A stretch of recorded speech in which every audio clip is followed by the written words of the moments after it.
How low can they go? Hey everyone, it's Canadian Libertarian. Getting ready to touch down on a topic that, in addition to all the other things the shocking revelations and all these crazy things that you're seeing happen around you all the time where the head scratchers, right? The head turners, what's going on, right? Am I, pinch myself, am I living in the real world? Unfortunately, you are. This is the reality that surrounds you. And it's unfortunate that the people that don't pay attention to it, they don't even understand that this is the reality. There's many people and when you go out and talk to people, you'll understand, oh shit, holy fuck, there's a lot of people woefully ill-informed or ignorant to the facts, right? Or even ignorant to the greater world outside of their little sphere, right? Their echo chambers, their small sphere of influence. They don't even know what's happening in the big picture aspect of the world around them, right? This is in reference to the RCMP. More people apply to become Mounties under new rules. More people apply to become Mounties under new rules. RCMP changed rules to try and simplify process and get more recruits. So, you think about it. I mean, first of all, and I already understand instinctively anyway, which is why I have never at any time been friends with anyone that goes into law enforcement, lawyers, judges. That's a certain kind of mindset that wants to go into those kind of positions where you want to, think about it, every day that you are gainfully employed, you're part of the bureaucracy of the central planning entity that destroys, hinders, hampers, and manipulates people's lives so unfairly, so unjustly, in so many aspects. Who would want to be? Most normal, sensible, decent, moral human beings don't want to go into those kinds of positions, right? Where they have the pretense of authority over others. That is the big distinguishable difference between a normal, sensible, compassionate human being that always end up predominantly, with very few exceptions, mind you. There are exceptions to the rule, as there always is.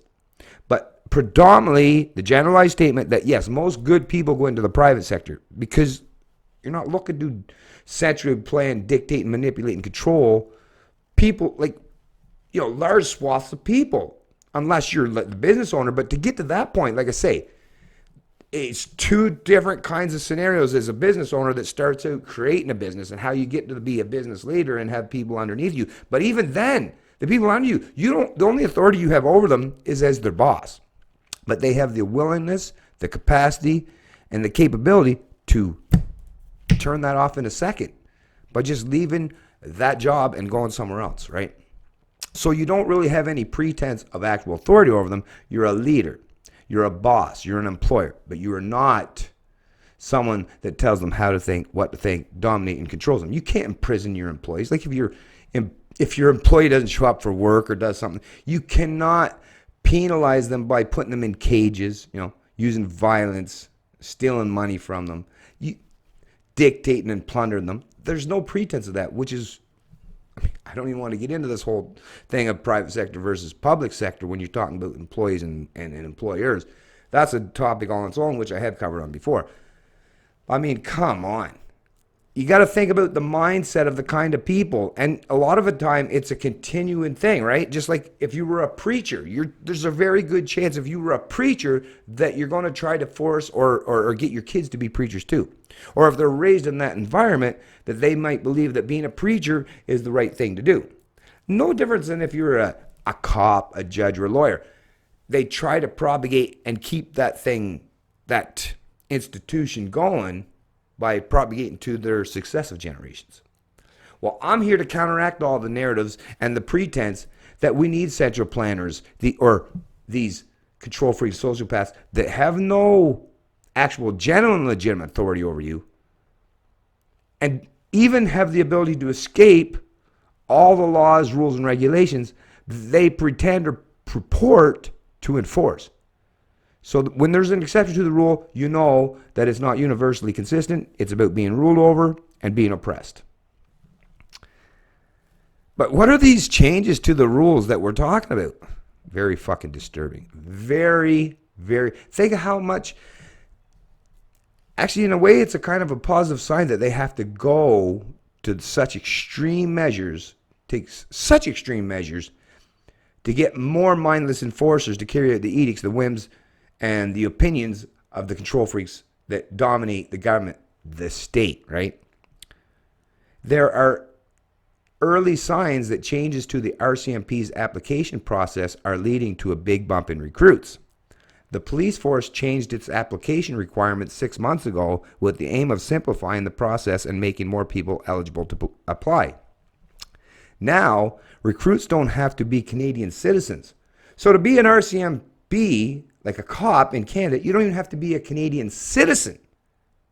That's, that alone, that on its own, I should really even be able to just stop right here. That alone is enough that should strike fear and disgust. If you don't even have to be a Canadian citizen to be an RCMP, well, I mean, how low? That's like saying, I don't. Anyways, not even going to go into that. Let's just go into. Let's continue on. They can put off taking the. Now recruits don't even have to be Canadian citizens. They can put off taking the physical fitness test until they've been accepted at the RCMP's training division, and university graduates no longer have to take the National Police Force's entrance exam. So just like, and I watched this even my own, with my sons graduating. I think I said this in prior videos. My two sons are the separation between their ages are 3 years, but just in a 3-year time frame, I watched how when my oldest son graduated to even my younger son graduated, the difference in my youngest son, when he graduated, everybody in his class, I think it was 28 people, got some kind of award or a recognition of some sort, right? So the people that worked hard, did they feel that they were acknowledged for their accomplishment? No, because everyone was acknowledged, right? It's this race to the bottom, to the lowest common denominator. Collectivism at its finest, folks. According to a memo sent to staff in British Columbia from Deputy Commissioner Craig Collins and obtained by CBC News, applications have increased 270% since changes were introduced in May. So you know you're going to have if you think things aren't bad enough now, Canada, and if you look down the U.S. and see why things are so bad, they implemented this same kind of reduced requirements, right, for their police forces, and see what happened. You're going to see the same thing. It's Canada's behind the times. That's all. Everything. When you're watching everything that's playing out in or in the U.S. or the UK, it's coming here too. Coming soon to a locality near you. Just because Canada's behind the times, as it's always been, don't think that we've somehow escaped this reality. No, it's coming. Coming soon, folks. Since the recent changes that have allowed the pre-posting of cadets at time of application to Western divisions of their choice, applications have increased to 1,100 per month from 300, Collins wrote. One of the changes made in May was to allow applicants from Manitoba, Saskatchewan, Alberta, and BC to request to be posted back to their home provinces once they graduate from the train center. Colleen said the RCMP training academy, called Depot Division, will ramp up to 40 troops next year, which is its full capacity. This year's target was 34 troops of 32 cadets each. Anyways, yeah, that's so. Actually, one more small couple sentences left. CBC News repeatedly asked the RCMP for an interview or more information about the effect of the new application process on recruitment. While the Mounties eventually acknowledged receiving the request, a spokesman said, "It's too early at this age to comment." So that's the end of the article, and I'll put a link to this article in the description of the video so you can, well, I mean, I've read it all, but if you want to go in and verify, just verification purposes, right? Which I expect people should do. Don't go by what I say. I could be bullshitting you, right? I'm not, and anyone that pays attention to me knows full well, 100% certainty, I don't. Which is why people that do, I mean, I don't have a giant following. I don't have a whole lot of people. It's not substantial. You know, I'm not a super populist. But the people that do know full well I'm honest and objective, and I don't bullshit anybody. So the people that do, trust me, and for good reason. It's Canadian Libertarian, and I love liberty.